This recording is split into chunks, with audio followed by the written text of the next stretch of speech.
Halusin sanoa iso kiitos kaikille, jotka olette jo Luovu-dokumentin kattanut tässä ensimmäisen päivän aikana.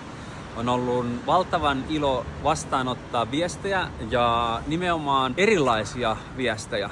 Se on herättänyt erilaisia tuntemuksia ja jotenkin se, että vaikka näissä meidän henkilökohtaisissa prosesseissa ja kasvupoluilla ja kärsimyksessä ja suunnanmuutoksessa, vaikka niissä on paljon omaa henkilökohtaista matkaa, niin kuinka paljon niissä on myöskin samaa. Et sen mä oon jo huomannut. Ja se oli yksi intentio koko tämän dokumentin kanssa, että herättää ihmisessä sitä sisäistä rehellisyyttä myös itseään kohtaan, että hetkinen, että onkohan mä rehellinen tällä hetkellä. Ja eilen katsottiin YouTube ensi-illassa, tää oli valtava ilo katsoa se yhdessä ja jos se kutsuu, niin katso juhannuksen aikana tai sen jälkeen ja pistä viestiä joko YV:nä tai tähän johonkin alle kommenttia, että mitä se on sussa herättänyt ja mä tosi mielellään luen kaiken näköisiä kertomuksia ja ota se vastaan niin kuin susta tuntuu hyvältä ja mä toivon, että se herättää sussa just mitä sen kuuluukin ja mä toivon tietenkin, että mahdollisimman moni katsoo sen ja saa siitä jonkunnäköistä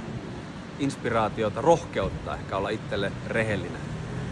Mut joo, summa summarum, niin iso kiitos kaikille viesteistä ja kun olette jo katsoneet ja oikein turvallista ja ihanaa juhannusta kaikille. Nähdään, moro!